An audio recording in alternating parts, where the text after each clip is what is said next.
You're tuning into Black and White Sports on YouTube. The no-holds-barred truth on sports. The main event starts now. What's up, Black and White Sports fans? John Matrix here, and I am back with another video. Make sure you guys hit that subscribe button if this is your first time here. Also, check out the join button. We have channel memberships. And check out the merch, folks. We have the LaWoke James shirt. I'm rocking it right now. Check the description or check the link that's showing beneath this video here, folks. Let's get into this, folks. This is very, very huge about NBA revenue for 2020. It was an absolute disaster. An absolute disaster, folks. The Associated Press is reporting that the NBA's revenue is down a mind-boggling $1.5 billion. I'm going to repeat that again. The NBA's revenue for 2020 is down an unprecedented $1.5 billion. This is crazy, folks. And we know that revenue is down across the board for many sports. But I'm taking this one step further when it comes to the Marx's NBA of China, okay? And according to the Associated Press, that the revenue projections were this low from multiple factors, okay? And it says here that revenue projections for the league this season were missed by about $1.5 billion, the person said.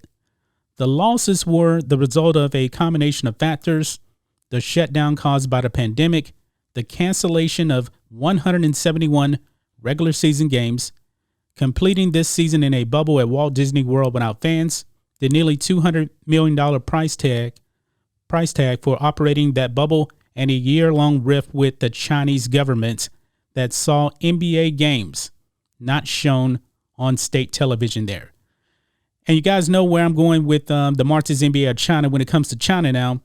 We know that because games were not shown in China due to the whole Daryl Morey thing, that the NBA lost somewhere around $400 to $500 million from China because they were not showing their games. The NBA is they're in bed with China so much, man, that if they upset China a little bit, it will greatly hurt their revenue. Okay.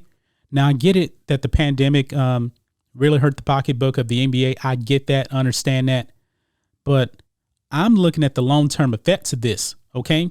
Because Adam Silver came out and said that 40% of the league's revenue is from fans attending the games in arenas. 40%. Now, we know that the fans have been alienated by the Marx's NBA of China, man. So will the revenue rebound in 2021?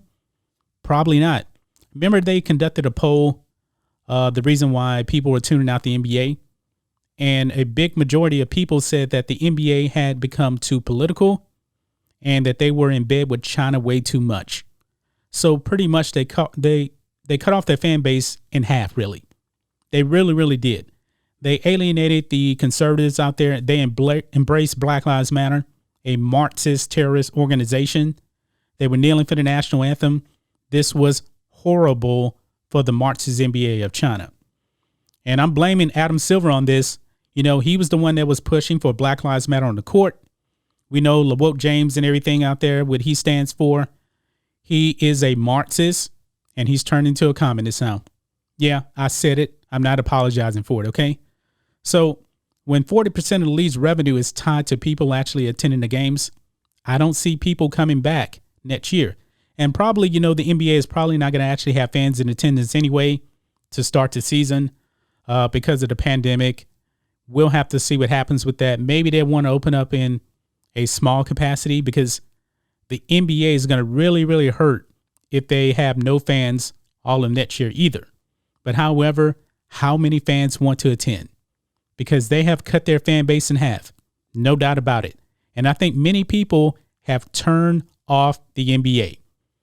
Look at the TV ratings, man. NBA Finals, just over 5 million people per game in the NBA Finals. And that was massively down from 18 million the year before. And that 18 million was a trend going down. But this NBA Finals, it fell off a cliff. It fell off a cliff because they got woke. And they knew that this pandemic was coming, and they had to know that they were going to alienate their fans with all the BLM garbage, the politics and everything, them wearing vote shirts when we know that these Marxist players don't actually vote. It's 80% of them weren't registered to vote. And we'll see if they actually do go out and vote this time. That'll be funny as hell if we still find out that these players don't actually go out and vote, even though they've been preaching to you for the last few months to go out and vote. But nobody's watching the NBA bubble anyway, so I don't know if their message actually got out there or not. But this is not a surprise, man, that their revenue is down $1.5 billion. This is going to have long-term effects because I don't believe that people are going to go to arenas for a while. And so many fans have been turned off by the NBA. You guys in the comments said that you guys are done with the NBA for the most part. I'm not watching the NBA. And I told you guys, man, if I don't watch the NBA, if I'm not going to attend games, then probably most people probably won't, because I was a huge NBA fan. No more. Absolutely not. But I'm not surprised. And I'm, in a way, you know what? I'm kind of glad this is happening, man. This just shows you that Lebron James has destroyed the NBA. The biggest star has split fans in half. Half of the fans said, nope, we're out. The other half is sticking around, but I don't know how many fans are actually still going to be sticking around, because it seems like LeBron James has just completely destroyed the brand. NBA ratings are going to go down to trash, and these players, long term, they're going to want more money. The money's just not going to be there. It's not going to be there, man.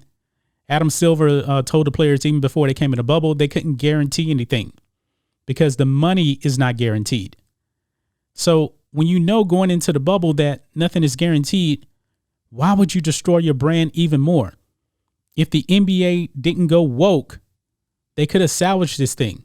If they just would have played the game, they could have actually have fans going forward into the future. But now that's in jeopardy. That's in jeopardy. You know why? Because Black Lives Matter did happen on the court. Even though they're trying to alienate all of that going forward, the damage is done. People saw that. That's actually going to stick with people for a very, very long time. I truly believe that the 2020 NBA season is going to go down in infamy. This is probably going to be the year that most people remember outside of the Jordan 1998 season. I think people are going to remember this season for all the wrong reasons. The China situation, Black Lives Matter, kneeling for the national anthem. This is something that I never thought that the NBA would do, but they did it. They destroyed themselves, and now their revenue is down $1.5 billion for 2020. We will see what happens next year when I believe they're still going to be losing money. It will take a very, very long time for the NBA to come back. And I told you guys, it's going to take a new star.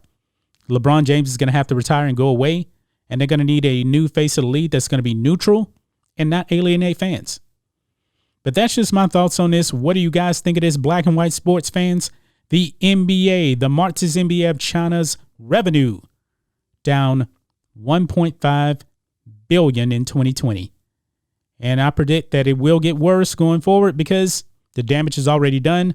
Fans have said, no, we've had enough. Too much politics, too much China. And now it's all coming to fruition now. Anyway, guys, let me know what you think about all this in the comments. Make sure you guys subscribe to Black and White Sports, and we'll catch you next time.